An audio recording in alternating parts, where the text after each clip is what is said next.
let me share the screen. I hope you all can see my screen. So this is third session of ML by Hackslash and DSC.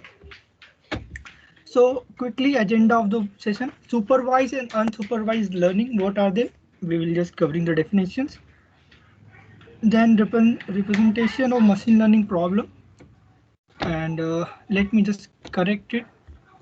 Machine learning model. Then cost function, gradient descent, and linear regression. Like very short words for this big definitions, but it's easy, don't worry. I think you know me from my previous session, so no need for my introduction. Now, supervised learning. For like training machine learning, we required a set of data. For example, this is the this is my previous data of one of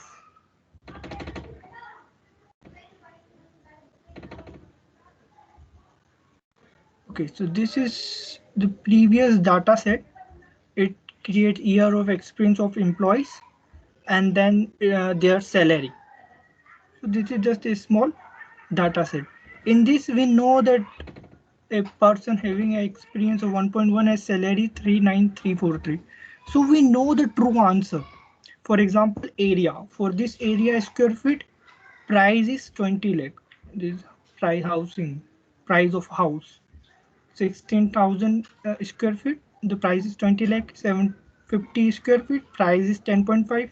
This is all like provided for training machine learning model. As I said in previous sessions, what machine learning algorithm do, they take data and then they make a function which will predict our answers. So like we give a data like 165 and this student is selected. One student height is 142 and it is not selected. So maybe for any process, many they are just selecting for some physical task. So they take the height and then they say this student is selected or not selected. So this is supervised learning in which we know that 165 is selected or not selected. Now, in this, you can see it's 20, 10.5, 12.2. It is continuous values. So it is a regression problem. And in this, we have discrete values 0, 1, 2, 3. Just they will be like 0, 1, 2, 3. And it is classification problem. It is not for continuous values. For in this case, it will be like 0 or 1. Like in semiconductors, you have seen that sorry, in semiconductor you have seen 0 1. So discrete values are there for classification problem, and for regression problems we have continuous values. And as in supervised learning we know that yes, 1600 belongs to 20 lakh, 165 belongs to 1, so we know the true answers. Okay, so as I said, in regression model we predict continuous values, area, price, and then one line is there. And in classification problem, either 0 or 1. Predicted model, if height is greater than this, it will be 1. Height is less than this one, then this selected for is 0. So we predict discrete values. Now about unsupervised learning. Let me remove this. Okay, so for unsupervised learning, this point and this point, there is no difference between these points. Like although you can see that there is a group and there is a group, so you can divide them, but there is no label that this point is different from this point. But after seeing the graph you can tell that yes, these points are very close to each other and these points are very close to each other, so they may be separated. You are not given that this point is different from this point, but by seeing the graph you can tell that. So this type of learning, when machine learning learns from this type of data, then it is called unsupervised learning. So these are some basic definitions. Now we are going to do the model representation. So let me give you an idea before going through all this. What we are going to do at last, we are going to predict the salary of the employee by taking experience of the employee. So what will be given to algorithm? They will be asked, okay, I have an employee who has experience of 5 years.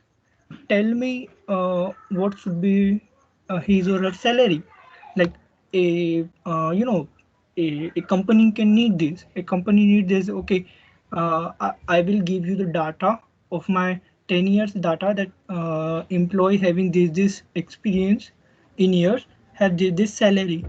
So in future, if I get a employee from other company saying that he has an experience of 8 years, then what should salary I should provide him?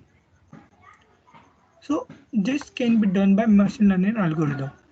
For understanding it, we will take a different example. So consider that in my area, like for example in Indore, Madhya Pradesh, we have in square feet area of 1600 square feet has price 20 lakh, 750 10.5 lakh. So we will just remember some notation. M is number of training example. Here, how many training examples are there? There are 5 training examples. Okay. X is input variable of features. For deciding anything, like for deciding price of house, what we require area. So it is a feature. Area is a feature. So X will represent this feature. Other features, what can be other feature? One feature can be distance from main market. Of course, this will be also a great idea for giving price of house. But for this situation, for this particular situation, we are just considering area. We are not going on too many features. We are just focusing on one feature. Now, what xi, yi will decide, or what it will say. Xi, yi, for example, x1 will say first training example feature 1 1600 and y1 will say 20.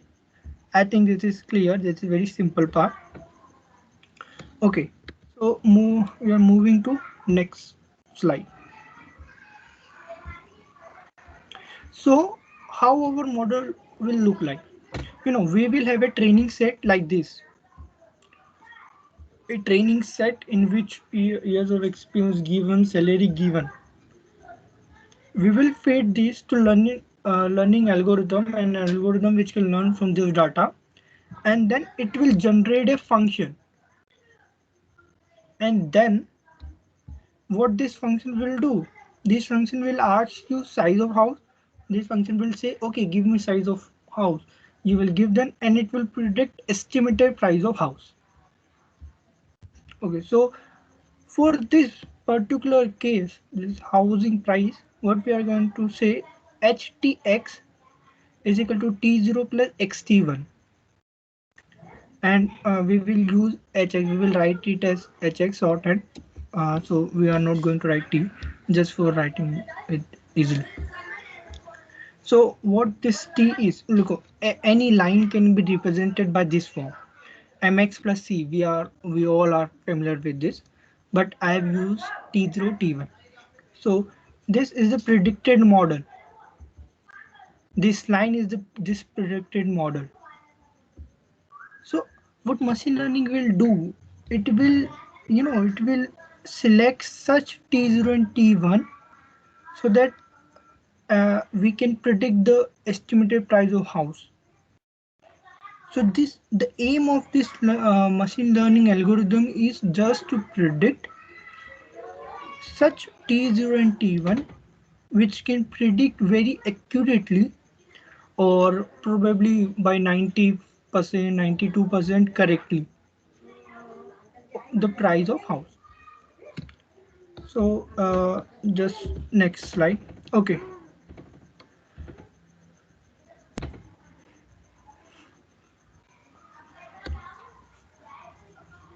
So what we are going to do here, you can see there's X, there's Y, and there are some points here. So we have to like choose T1 and T0 such that we can get this line, and this line should be close to training example. We can choose one more line here. We can choose a line like this.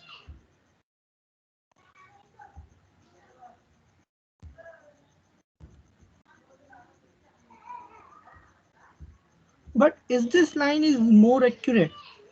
You can see that this line is more accurate than this line because it passes very close to all points. So we need a line like this, and we have to ignore this type of line. So what can be done? We are going to see this thing, and this thing can be solved using cost function. Now what is cost function? I'm going to tell you. Just be patient for it. Okay, so I want to know that what is the error created by this line. For example, for x is equal to 1600, we like you can see from here, for x is equal to 1600, we have y is equal to 20. Okay, but our model predict 18. So what is the difference? 20 minus 18, 2, and we will do its square, like 2. We have difference of 2, so we will do it square 4. So that there are two positive things about it.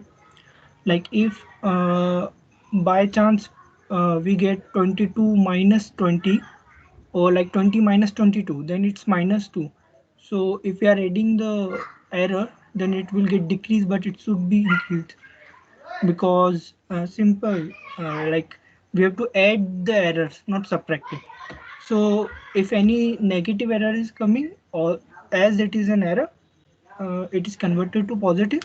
And the second thing is we just increase the error so that it can be useful. I will also explain it later why we choose that square term. Okay, so what we are going to do, for all values, all these points, we are going to measure this error and then we are going to add it. So this term has done the same part. It calculated the error of each part and then added it. This 1 to m, 1 is our total training examples. And then 1 by m is for average. What is the average error? And what we do, we minimize this function. Why this 2 is added? You can ask why is this 2 is added. So it is just for simplifying the calculation part, like in some slides, next slides, you will see by introducing this 2, our calculation becomes easy. That's why. So our cost function is this. Now to explain it, I will take T0 is equal to 0, like here. In my previous slides, I have shown you that htx is equal to t0 plus xt1, but for now I'm going to take t0 as 0 for simplification of our calculations. So let me just again revise what htx is. For fixed ht1, htx is a function of x, and jt1, you can see what this jt1 is. It is a function of t1. So consider an example like 0, 1, 2, 3 and 0, 1, 2, 3. Why here? Points are 1, 1, 2, 2 and 3, 3. For t1 is equal to 1, what we give, what we get y is equal to x. This is the function what we get.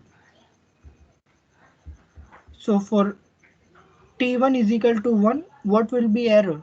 Error will be 0 because all the points lie on the same point. What does it mean? If you select t1 is equal to 0, what error you will get? You will get error as 0.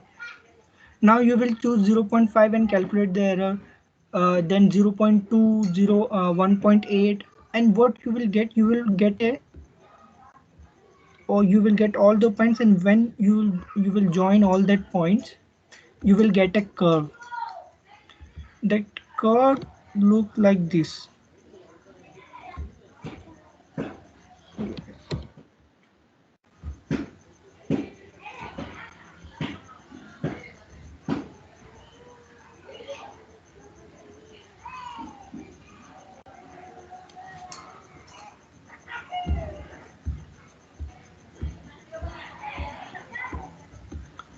So you will get that this curve looks similar to this.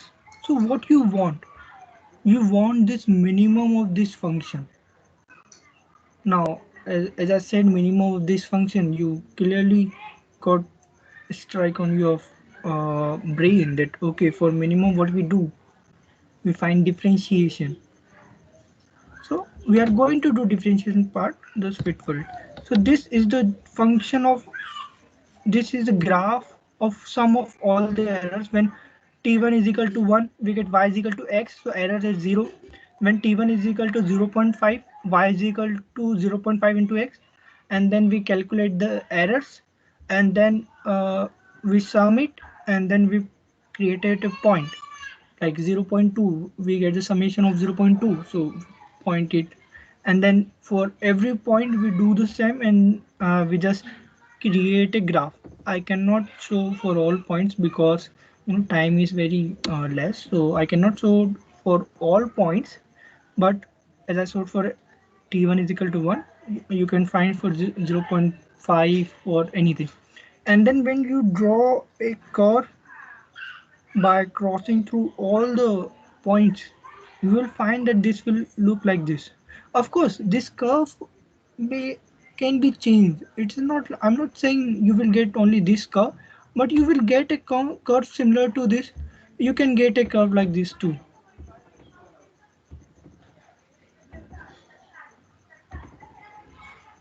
And then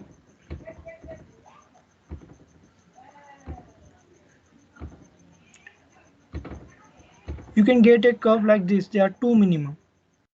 So you can get curve like this too. Then possibilities are there. I'm not saying that this is the only possibility. So how we can find this minimum?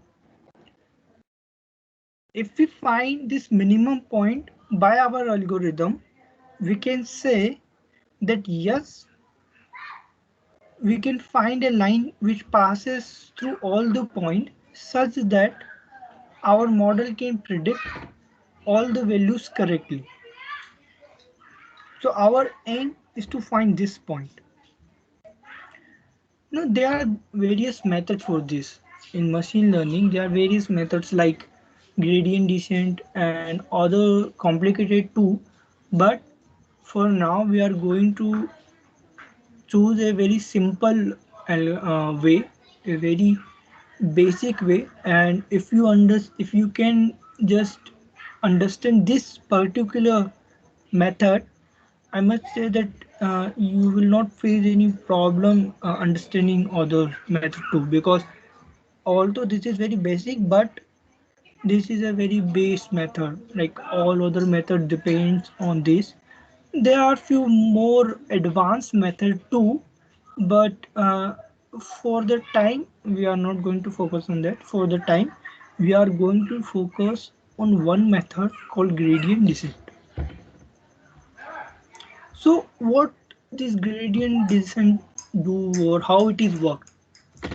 So you have to do nothing. You have to just first take T0 and T1, anything what you have to like. as I said, this is a function. Okay, first I take t0 is equal to 0 and t1 is equal to 0. I first consider this. In maths, what we all do, let's consider. So I'm going to do the same thing. I'm going to consider t0, t1, anything. Let this is the point I get by considering t0 is equal to 0 and t1 is equal to 0. I got jt0 comma t1 as this. So what? Okay, tell me one more thing. If I draw, what is the slope of this line? Something positive. Okay, so and what is a here? A is something uh, between 0.1 like 0 and 1. A is between 0 and 1, not greater than 1. A is something between 0 and 1 and not 0. uh, according to what I use in my previous algorithms and what I do, I take a equal to 0.01 or maybe not greater than 0.3 at least. So you can take between this. So what we are, and slope is always positive for this side. So what we are going to do, we will change t0 and t1 such that we can get a minimum, we can reach at such value of 20t1 where we can get a minimum point. Like for example, we are here, we are going to just decrease t0 and t1 by a small amount, so we reach here. Again we are going to decrease t0 t1, so we reach here, and we are going to decrease it till we get here.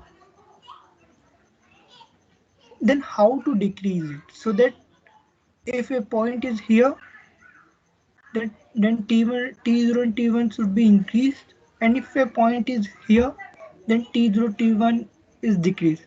So it always moves towards downward. So if a is positive,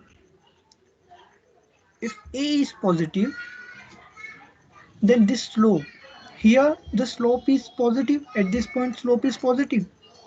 So positive into positive, and if you are decreasing it, then t1 and two will decrease. So you will repeat this process again and again until like say for say 1,000 times you repeat this position. So if you selected something, if you started something here, it may possible you reach here or you reach here. It is possible. It is also possible you just reach here. I'm not saying after 1,000 round you will reach at the bottom always. This is what we to try again and again in machine learning program. Okay, one more thing. This whole thing you don't need to code. You are not required to code all these maths. In Python, you don't require. In Octave, this like as Python, there is one more thing. Octave, you have to code all the thing.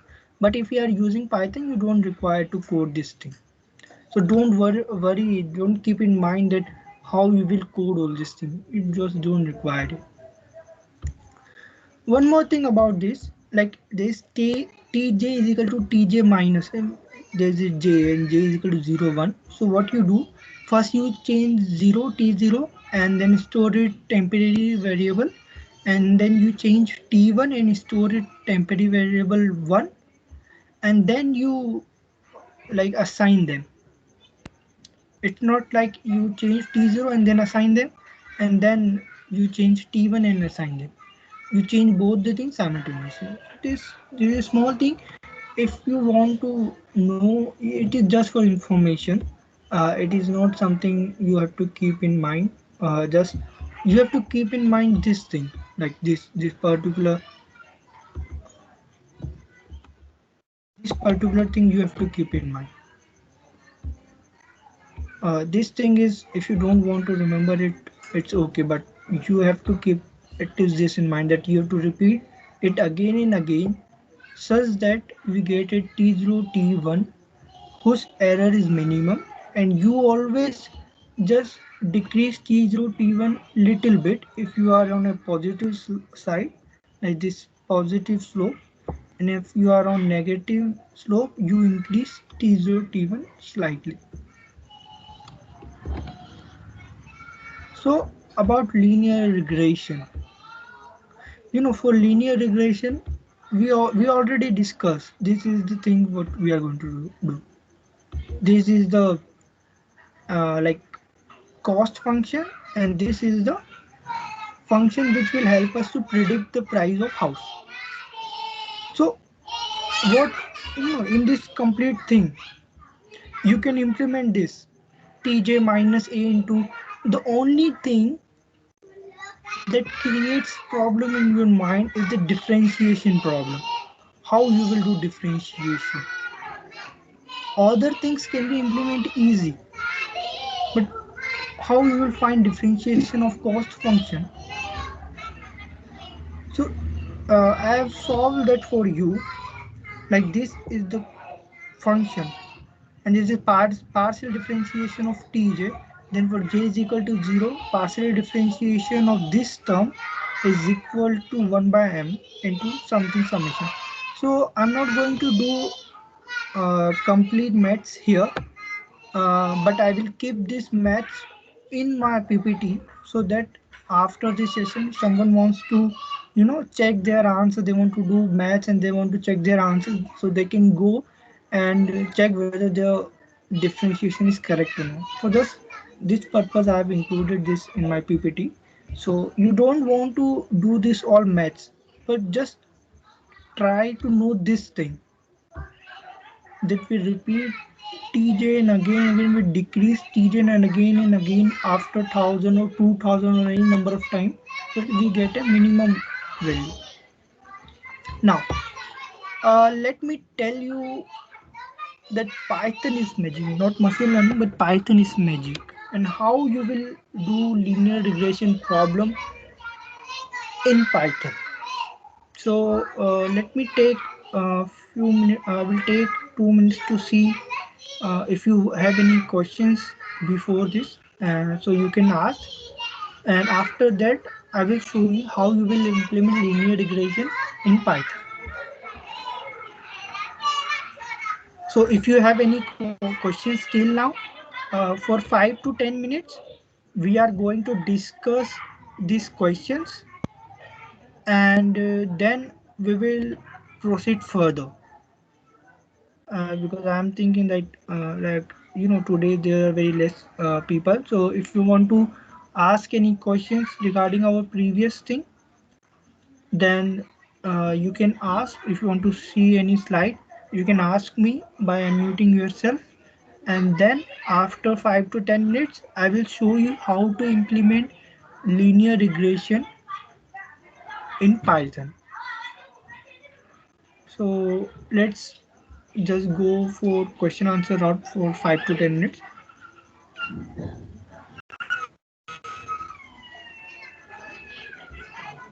So if someone want to ask, they can unmute themselves. Okay, Sivan, you can unmute yourself and ask. No problem. Sir, if suppose my data has two weights, like in our case, the weight here is just t0 and t Yeah, is the weight with x. If I suppose I have two weights, then will my gradient descent be 2D or 3D? of course it will be 3D. As I said, Hmm. as I said earlier, it's not just three features. There are hundreds of features too. Like when you decide a price of house, there are many factors like area, one factor, distance from market price, second factor, furniture of the house, third factor, uh, proper availability of different surroundings or not, and country name, city name. So these all factors are there. So but if I take four factors or five factors, then it is not possible to demonstrate it, like which graph I will use. Of course, there are some graph, but it is easy to uh, show you the graph in 2D, in 3D too, but it will be difficult to show in 3D. So it's better. That's why I Then take just one then how do graph. we implement this gradient descent thing in higher dimensions? Uh, One thing, like when you have implemented, you find distance between 2 points in 2D. What you do? X1 minus x2 whole square plus y1 minus Yes. y2 whole square Yeah. whole under root. And we have t that if you want to do in 3D, what you do? Similarly, z1 minus z2 whole square, right? Yes, sir. And what will be in 4D? Some psi1 minus psi2 whole square, some new variable. Of course, the same thing happens here. What you do for x1, x2, you do the same thing for x3, x4. The thing is, you don't need to do all the mess. I will show you when I will do linear regression in Python, because it's not possible for a human brain to always do that max. But the way, if someone wants to do, then it's going to be very similar to what I've shown you. Like for example, let's again go to our slides. Here you can say j is equal to 0 and j is equal to 1. And what is our function? Let me show you where our hx. So our hx is t0 plus xt1. X is feature. We have only one feature. When we have two features, then what is going to happen?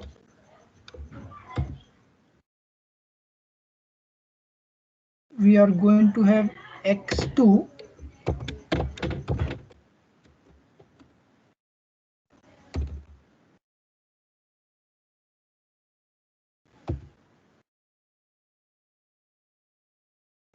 into t3. Sorry, t2.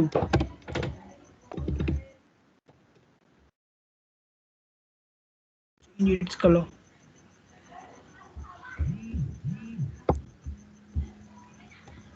If we have second feature x2, then there will be t2 also, and then we have to do all this stuff.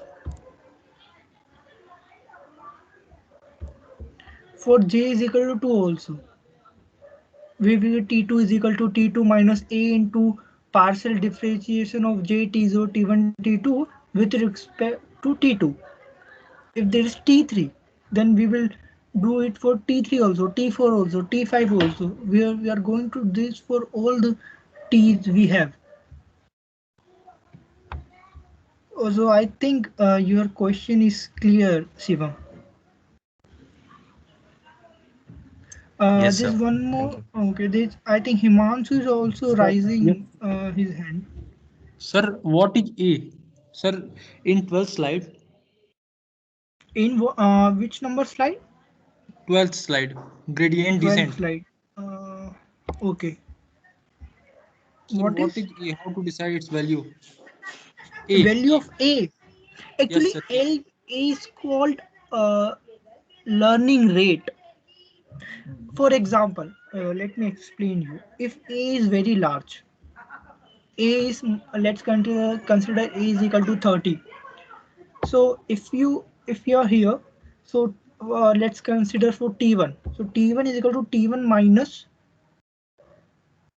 30 into something.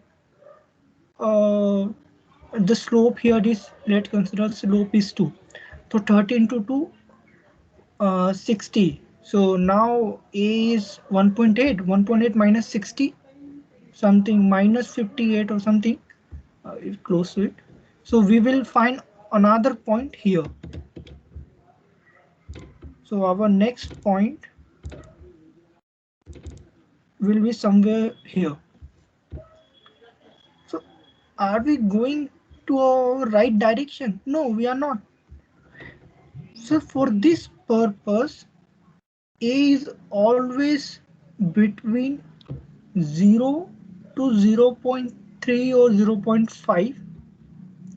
Somewhere it is 0.01 also, and it is kept very small so that we can take small steps.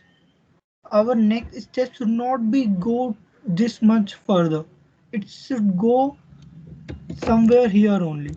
If this is the point, then our next point should be here only.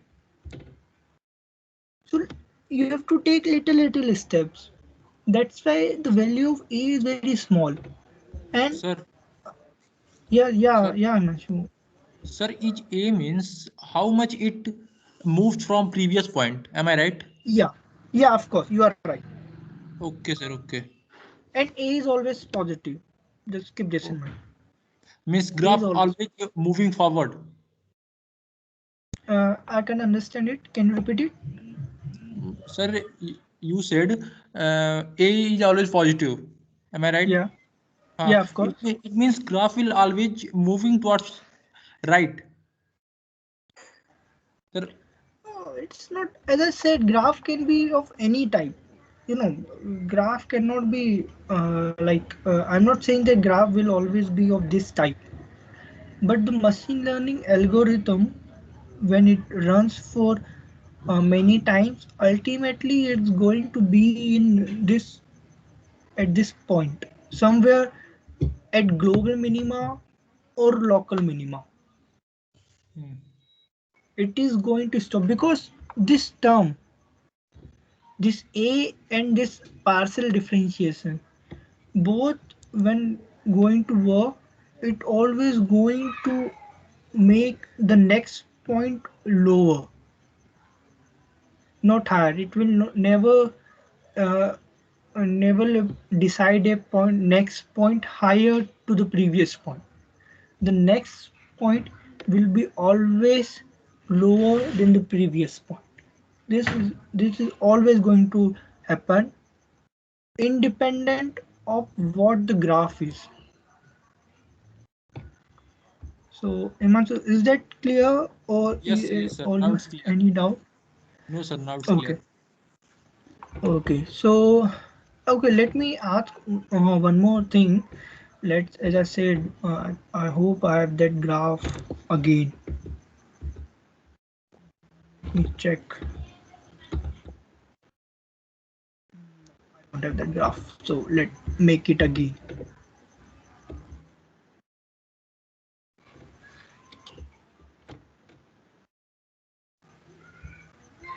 So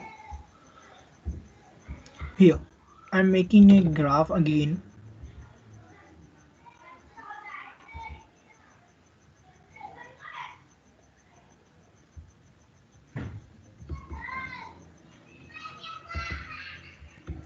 So if we, as I said here, we select a point t0 t1. Okay, so let's consider I have taken a point here. Let me just select a point.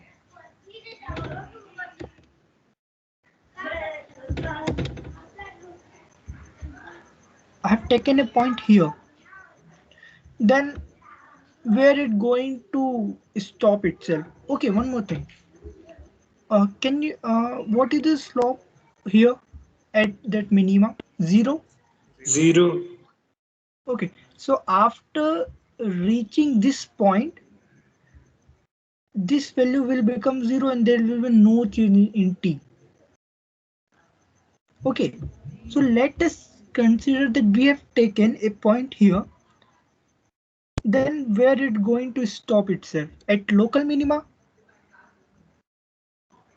and not on global minima. But we require a point on global minima. We don't want t1 t0 of this point. We want value of t0 t1 of this point. So this is what faced by gradient descent. So more again, as I said, gradient descent is most basic one. There are other methods to solve this problem, and you know So this can't we? problem. So Yeah, can't yeah, we again. directly check at the point where the differentiation is zero, means the slope is zero? Can you directly check that? You can make a differentiation. Yeah, of course, you can do that, but So the as way I we do said, in maths. of course, you as I is saying, we can do that too. I'm not saying that you cannot do that, but that's what that's not gradient descent do. And for doing that, also you require much more time. Complexity will be higher. So, as I said, gradient descent is one method. There are many methods. I'm not denying the fact that you can you directly find that or not. I'm not denying it, but as I said, for the time being, we are just working on gradient descent. Gradient descent is a method, and how it works? It works. You choose first T0, T1, and then you continuously change that T0, T1 again and again and again, so that you can get a minimum point.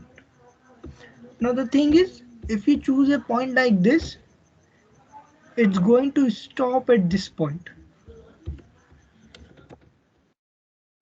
Like at this point, it's going to stop itself. But we don't want that. So basically, this thing never happen or happens, then we can try for different points. First we have chosen this, we choose this point. Next time we will choose a point here, and next time we will choose a point here.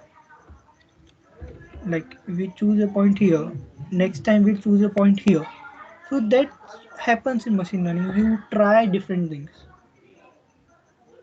So of course, gradient descent is not a solution for this problem, but yeah, there are some other methods which help us solving this problem. So, of course, we are not going to talk about all the methods here, but yes, it's time. If anyone want, okay, first let me. Anyone want to ask any other question? Like, if not, I want to show this method.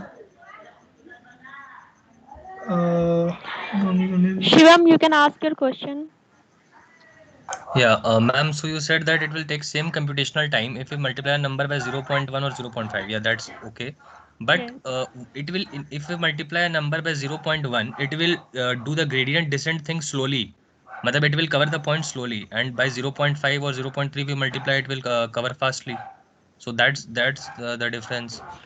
Computational time will be same for 0.1 or 0.5 multiplication, but if we Yeah. multiply with 0.5, the points checking will be slower. It will check more close points. That Yeah. I wanted to say. Yeah. So won't that affect the time for our calculation? Suppose we have 4 lakh entries. Suppose we have 4 lakh Yeah. entries and data set, and we do one 0.01 and one A we take 0.1. So if there are so many entries, then if we start possibly with 0.1, it can also be helpful, because okay, I understand for smaller entries, if we do it 0.1, then we may skip the minima point. But in case of a huge data, 0.1, won't it be good to start with? Actually, yeah. in this computation term, 0.1 is also a very huge value. If you will see some good papers, they have taken the learning rate 10 to the power minus 4, 10 to the power minus 3. Because there are a lot of Because as I noisy said, data in a data set. look, as I said earlier, for very high, you take zero, I take 0.012. At max, you can take 0.3. You are correct that if you take 0.5 and 0.1, the learning rate will be faster in 0.5. It may possible. I'm not saying that it will happen like this way only, because it is possible by choosing 0.5. You just, as I saw one case, you go to higher place after, you know you decrease T1, T0 at such level that the next point is higher. It may possible. So when you have very high number of training example, you take 0.01 or 0.001 also. You never take 0.5. So it's better to take 0.01 or 0.1 is also fine, but it depends on case to case. Like if you do not have that much data, then so it basically, machine learning, when you do machine learning, there are many situations when you have to just try different things. Of course, this alpha thing is not a problem because in Python you do not require that. But when you do in Octave, you require that you try with different alpha values and find which is the best alpha and how much high you can get the accuracy.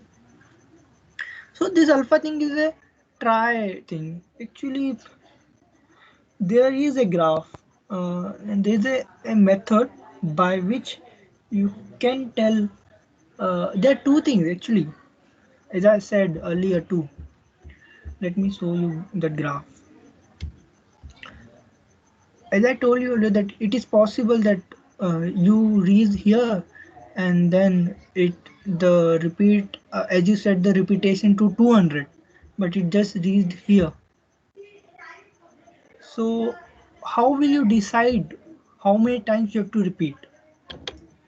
So there's an idea for that. What we can do, suppose we'll create a linear space of 1000 divisions between 0.01 and 0.1 and pass it Okay. into a list, and we'll iterate over this list. Now this list will be the values of A, and for each value we'll run a loop and check that what's the cost function, what's matlab, is it minimized or not, and we'll see and we'll check for the minimum of those Yeah, values. for it is possible that for a bigger training example, going for one alpha value, it will take you 2 days to train the model. It is possible for bigger data sets. Also, we are going to do the things here for a very small data set. But for some data set, for some doing computation with images, it takes days to compute the to train the model. And we are doing one project in DSC itself, drone model, and it like with the motion of hand, the drone decide whether the drone have to go right or left. For training that model, we required 3 days. So if you are trying to say that you will take alpha is equal to 0.1001, a list of all the alphas, and then you will do for every alpha, then it will take very very long time. So that's not what we do, but actually you don't need to do that in Python. But there's a graph, what others have done so far. uh, they have predicted based on previous example, it's better to take 10 to the power minus 3 or 10 to the power minus 2, 10 to the minus 4 as alpha. And if you are taking this much less alpha, then the repetition should be very high, maybe 10,000, 20,000, 30,000. This much time you have to repeat it. uh, okay, so we will take other questions, but first I will show you how to implement this thing in Python, and then after it I will be there, I will be here. If someone wants to ask, they can ask questions, and if someone want to leave as time is completed, you can leave, but I will be here to answer your question. So Python is magic, and yes, it is a magic completely. Uh, One more thing, do you know Python libraries are written in C++? So for each and every line, it is possible that thousands of lines of C++ are written to run it. You can Google it about and search. So let me show you the code. I've tasted it and let me properly run it. For the complete maths I have shown you before, and the complete gradient descent part, the equation, the differentiation, the complete part is done by just this thing, this three line. All the complete maths and everything is done is at background. It is done by just three lines. Just introducing these three lines, you can do all the things. So first let us go by step by step. So first three lines we just import the libraries. So libraries are imported. NumPy, you have gone through it. Pandas, you have gone through it, and Matplotlib, you have gone through it in our previous sessions. So there's a data set. You can see here File Explorer. There are one data set, salary data.csv. It looked like this: experience and salary. I've explained you what these values are earlier. So you import it, data set, and then you give value to x and y. Dataset.ilog some value dot values, and so after this we will look on variable explorer. So what is x? X is 1.1, 1.3, 1.5 experience, holding experience. And what is y? Y is the salary. Okay. And what is dataset? Dataset is complete that CSV file, Excel file, years experience, salary, and all that. Now, again, what train test split? Okay, when we are training our model, what we do, like there are 10,000 training example, like data of 10,000 employees we have. So we will train our model on 6,000, and we will keep our 4,000 data training example to check whether the model trained by that 60,000 is correct or not, so that we can get an idea that when the model is going to see a data which that model have never seen before, can that model predict accurate value for that model too. For example, we have 1.1, 1.3, 1.5, 2, 4, 9.5, 10.5. Okay, so we have trained our model for this much value. So if a person with experience 18 years, can our model predict salary for that person too? Because we have for 10.5 years experience here. So we also want to check that. So we keep some values apart from this, like we keep some training example to test the data set. And for that, we first import a library, sklearn model selection, like train test split, and then we just split it like test size. The training size, the test size will be 1 by 3 of 10,000, and the data, the training example will be 2 by 3 into 10,000. So these are going to be a split training set and test set. So let us run it, and I'm going to show you.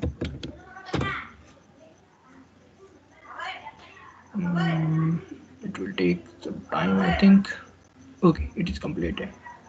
So variable explorer. First, I'm going to make you see that here it is. It is 29, and if you see X train, it is 9, and sorry, X test. If you see, it's 9, 1 by 3 of 29, so 1 by is nearly 9. And x train 20, I think nearly 20, 19, 20 examples are there. And y test and y test are its value similarly, nothing.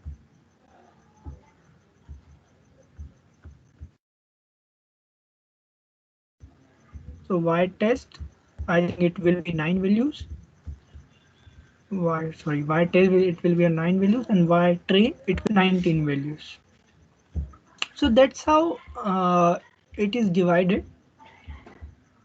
Now next thing is we will go with these 3 lines one at a all at a time. So output is here, our model is trained. Now our model consists this T0 and T1, and I'm going to show you. And this y predict. So what have y predict? Let's see what y predict has. So y predict. So that's what predicted by our model for 0, 40,835. You know that 9 values we have x text. For these values, our model predicted, and then y test also. So our model predicted these values.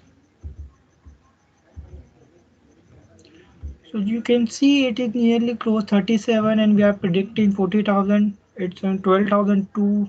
Sorry, am I wrong? 1,22,000, and it's predicting 1,23,000. So our model is nearly close to it. So okay, so to show you in a graph way, you can visualize it. So salary versus experience training set. This line, this blue line, is predicted by our model. And this is training set. Let us explore our test set. So we have some test values, and this is what predicted by our machine learning model. So you can see coding in, and let me just make one thing clear. This is just 3 lines for the model purpose. This is for pre-processing data. We need to do pre-processing. If you have attended previous sessions, you know that this is done for pre-processing part. This part is just, these 3 lines are needed for training a machine learning model, and these lines are just for visualizing purpose. Like we have just set the title, we have set X label, years of experience, Y level, salary, and all this. So if you are thinking like, if you do not know knowledge about Python, then how you are going to do machine learning, then you are wrong. You are completely wrong. So you just require some practice to do all the coding stuff in Python. So I have two purpose for this meeting. First, to show you that what is machine learning and linear regression, and I want to get you through the basic maths. And if you get stuck in math, you can ask me anytime, but you just need to have some some idea of maths rather than knowing each and every step, because it should be logically clear what we are going to do. But in case if it is somewhere you are stuck in, like you are not able to understand, you can ask me, no problem there. So first thing I want to make you understand linear regression, and the second thing about one confusion which every student is facing, that they don't know Python and how can they do machine learning. Now I've shown you machine learning is something very apart from Python, The thing is, Python can do your stuff very easily. So Python is for making your life easy, not difficult. So don't worry if you don't know Python. No, okay. There will be a point when you can do all the things very easily. Just go through all the sessions, attend our live sessions. Don't wait for recordings. In our next session, uh, Kota Kamesh will be there, and he will tell you logistic regression, one of the other type. Like I shown you earlier about this type, height selected 1001. So how will you predict this thing? So of course, let me show you. Things are going to be same up to here.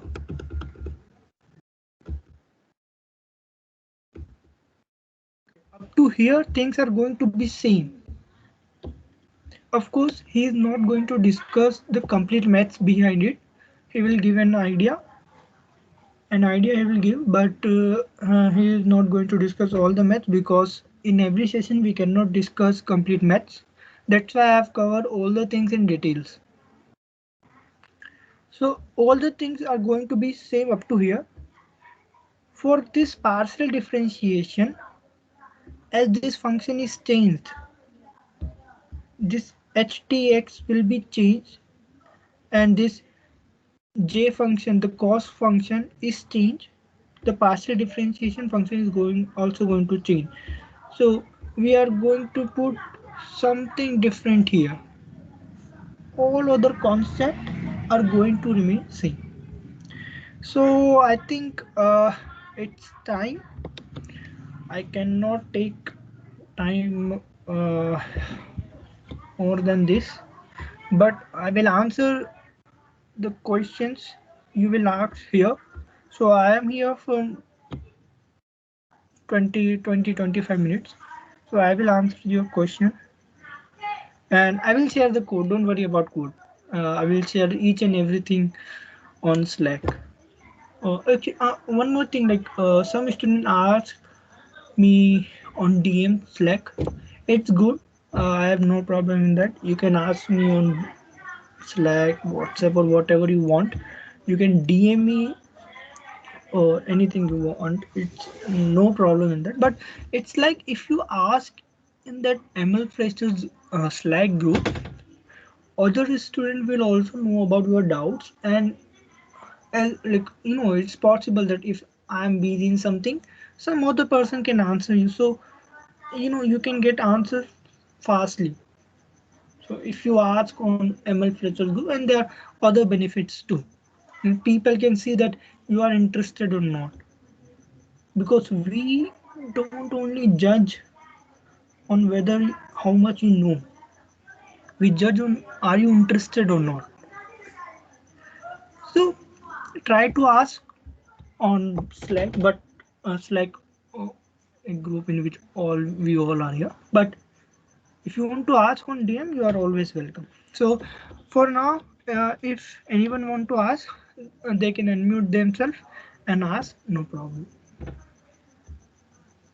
Like anything you want to ask about Python code or anything, you can ask here, and after Slack, in Slack also.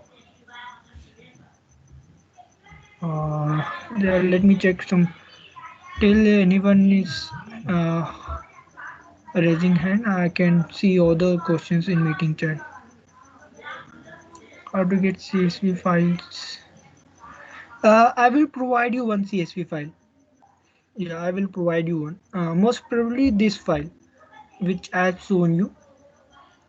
And if needed, I can provide you with one task for doing house, like predicting price of house. I can provide you data set of that also. So if someone wants to implement it in Python, they can implement it. Yes, that will be helpful. Okay, I will provide you this thing. I will provide you housing effect. Yeah, most probably till morning I will provide you.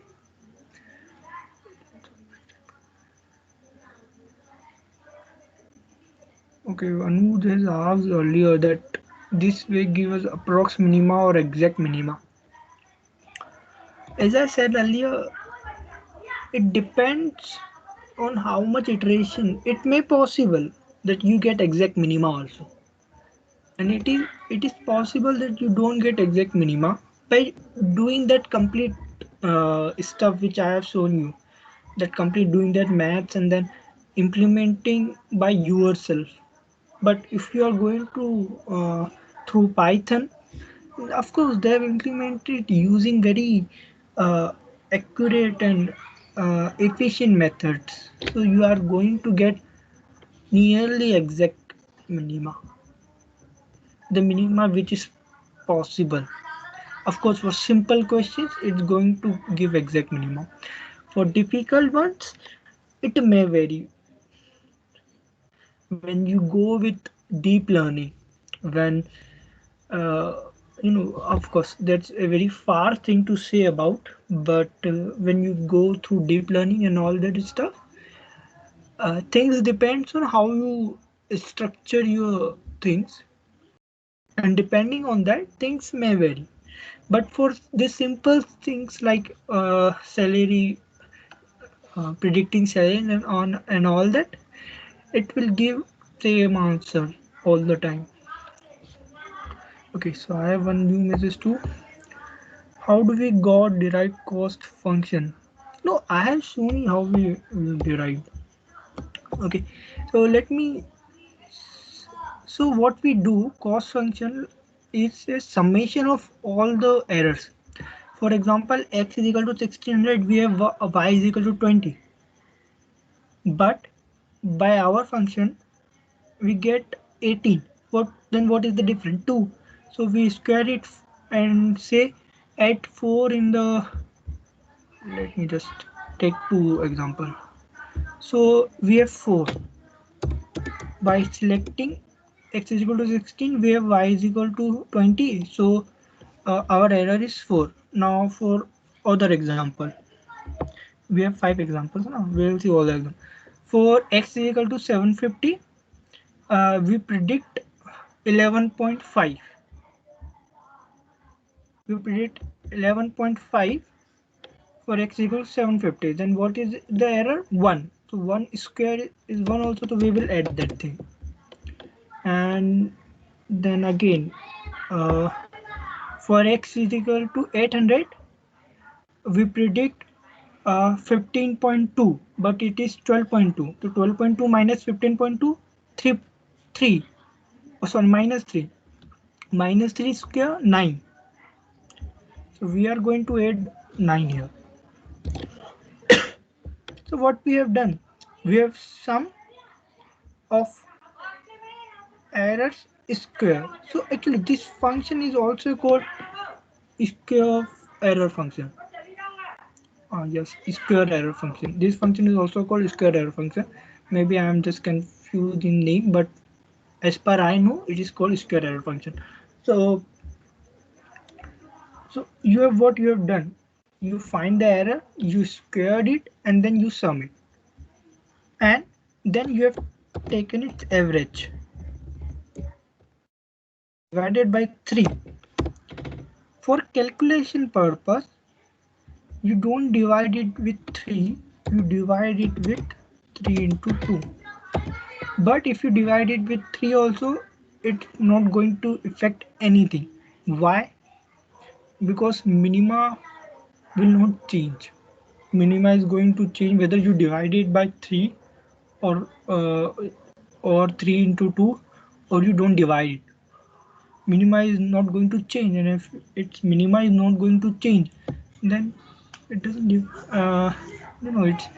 doesn't affect us. We just divide it because I've shown you here.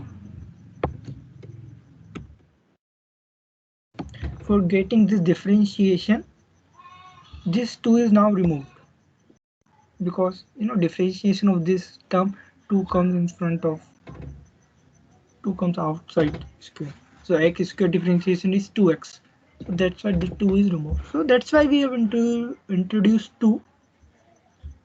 So nothing big thing about it. We have introduced 3 to take the average. What is the average error? And then 3 into 2 for simplification. So that's how we derive the cost function.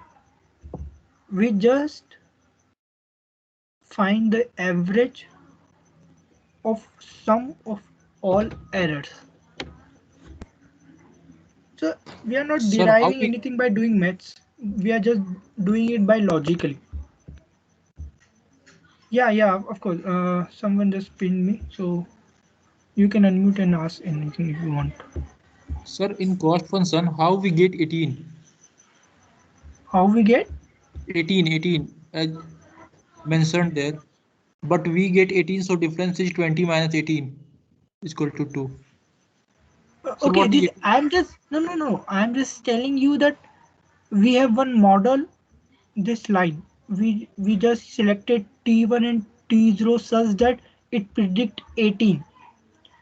You know what we do here. What we do? We just select T0 and T1 anything, Yes, sir. and then we get the function. And depending on that function, I have put it x is equal to 1600, and then I get y is equal to 18 there. Sure. So that's why, but the original value is 20, but I get 18.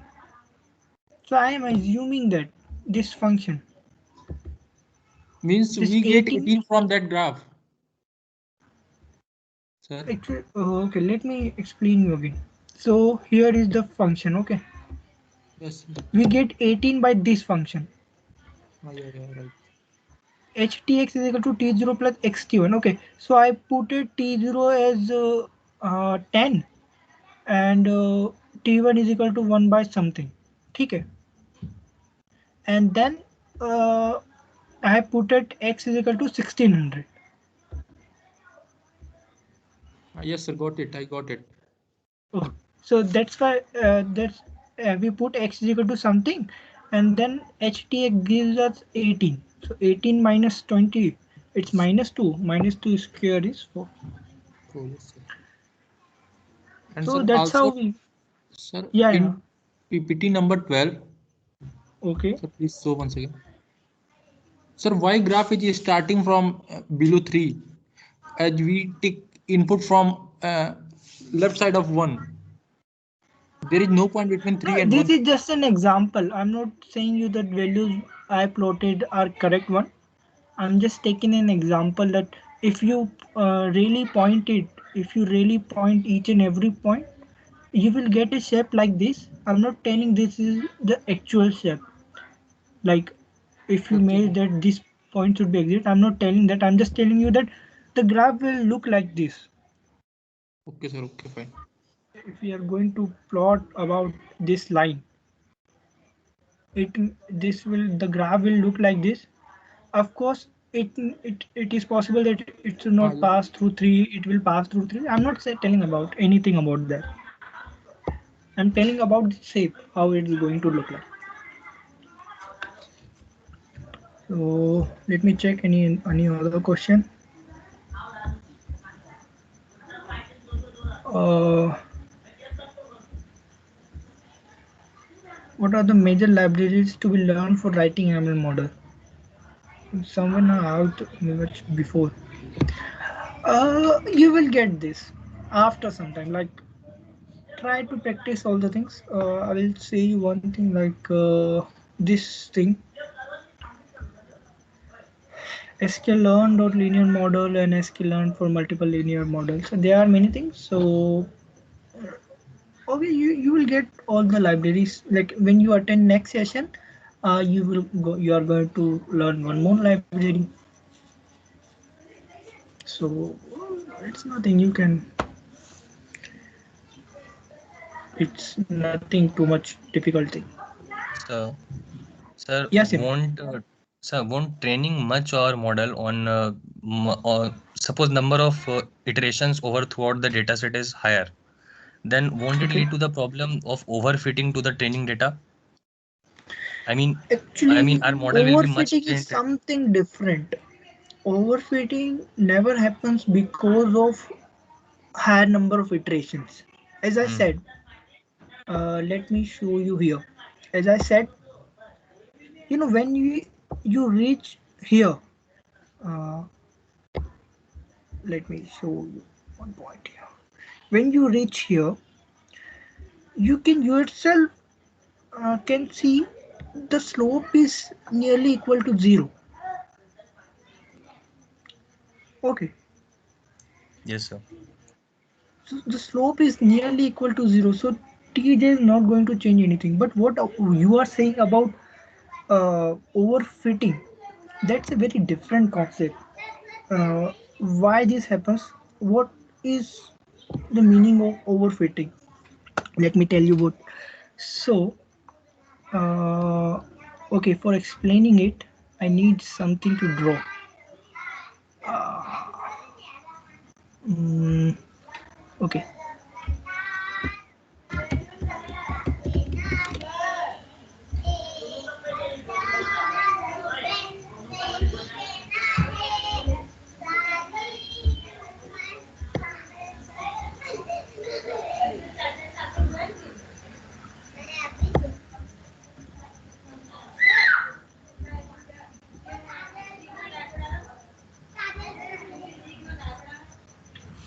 Consider these are the points. Uh, okay, don't consider like it is a function of J201 and T1. Consider it like this is a function. Okay, then I have to make it gets okay. So consider like this is a graph showing experience, and this is the salary in lakh. Considered in this way, this is a salary. Yes. This is a x-axis explaining you the number of years of experience, and this is salary in lakhs. Okay. Now tell me one thing. What should be the predicted model? How it should look? It should look like this thing.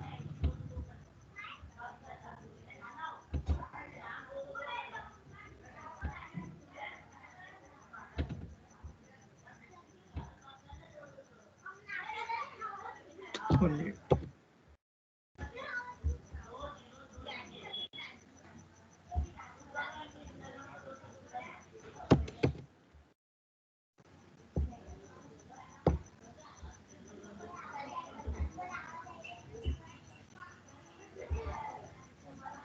It should look like this, isn't it? Like, uh, like if these are the all it should look like this. But what happens in overfitting?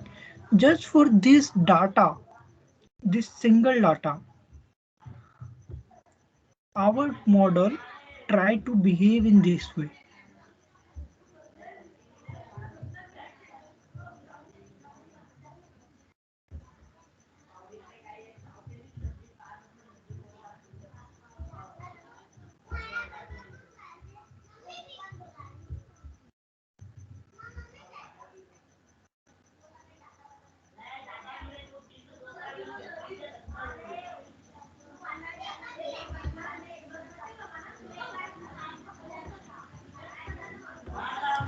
So just for a single data, our complete model turns its way.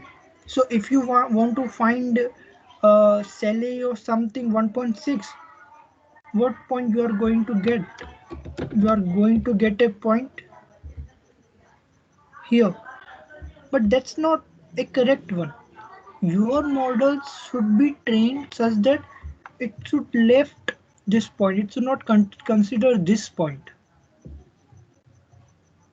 So if you overtrained it, and how what creates the overtraining, or overfitting, what's create overfitting, sorry, the term is overfitting. What creates overfitting is like you take too much features. For example, you have price, housing price, like you depend on square feet. You also depend on like square feet, and then you also like square feet, one more term, like for example, let's consider it by proper example. Maybe pin code, what area it lies in. of course pin code, but let's consider x is equal to area square. Okay, now you take x2 on 3 into x, you take one more feature like this, and then you say x3 on pin code you are saying.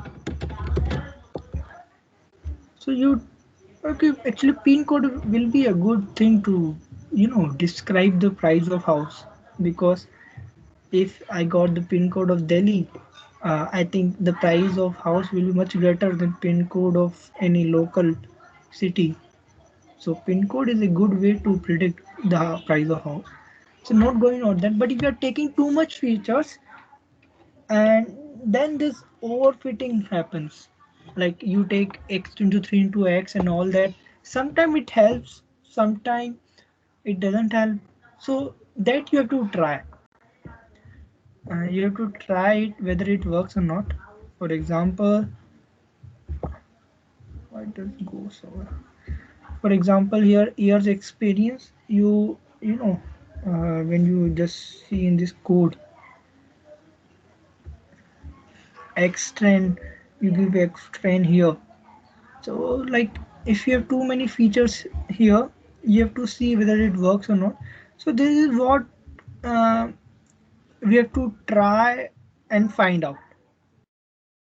It is more of a kind of this. You have to try the things. Sometimes you have to add the features. Sometimes you have to remove the features. Actually, I want to you know, I want to like include that part too about overfitting and other things, but because of time I couldn't. But it is a thing in which just I will tell you how to overcome this. To overcome this, you try with different features. Sometimes you add the features and sometimes you remove features. So the overfitting is all about features, not this repeating task. How much time it is repeated. If it is, it doesn't matter on that. How much, if you want to go with 1,000, oh, it's fine. You will get better answer in 1,000. Not going to be a bad answer. But it is possible that after going from 10,000 to 15,000, it doesn't change. It just changed by 0.0001, because the slope is nearly equal to 0. So why to waste our computational power on that? That's why you choose a certain number of repetitions. Let me show you one graph. Means irrelevant features, if we train our machine on Yeah, irrelevant of course features, you have that to remove yeah, that. that increases the noise. Of course, you have to remove irrelevant features. But I want to tell you that what you are telling about that point, Mm. that whether like repeating again and again in gradient descent, does this is an you know, Reason responsible for for overfitting. overfitting? Yeah. No, it is not an reason for overfitting. The reason of overfittings are features. Then sir, what is the reason why we use this callbacks in Adam optimizer and all other optimizers? That some loss only it's minimizing, na? So like what it was, validation loss or something. That loss it is minimizing. So what is that loss then, if it is not overfitting? What I can get you what about you talking about, but Like, validations and all this comes in a different part. That's not a part of this repetition. okay, Uh, that where it goes.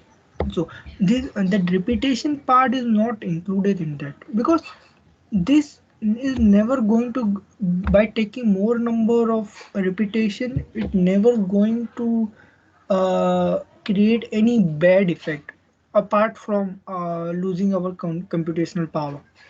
Like we are going to waste our computational power, our computers or PCs computational power on something which is not required. Apart from that, your model is not going to affect because of this repetition. So that's why you took something which is easy to your PC. Yes, There is sir. a curve which looks like this.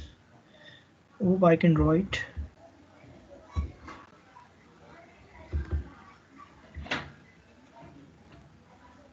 I have drawn it wrong. Let me draw it again.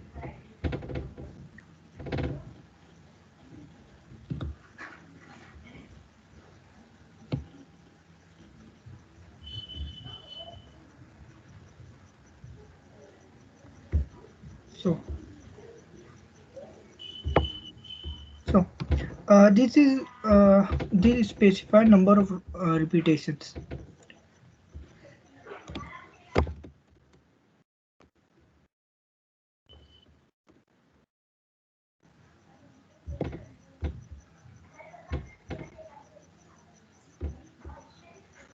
Okay, and this is specify our j function value, yani total error. Like as I have shown you this function, this cost function. So total summation of all errors, and after that, so with increasing number of repetition, of course, j value is going to decrease, and then after some time, by increasing number of repetition, the j value is decreasing very slowly. So that's why you take a point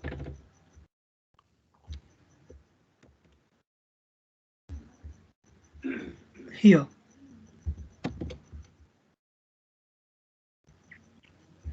So you take repetition something here.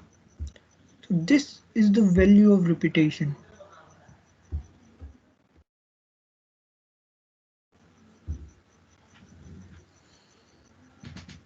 So at this, after this point, you do not increase the number of repetitions. So this point, this when you draw a graph now about number of repetitions and j, you will get this graph, and then you can find a value which is very you can say optimized value for number of repetitions.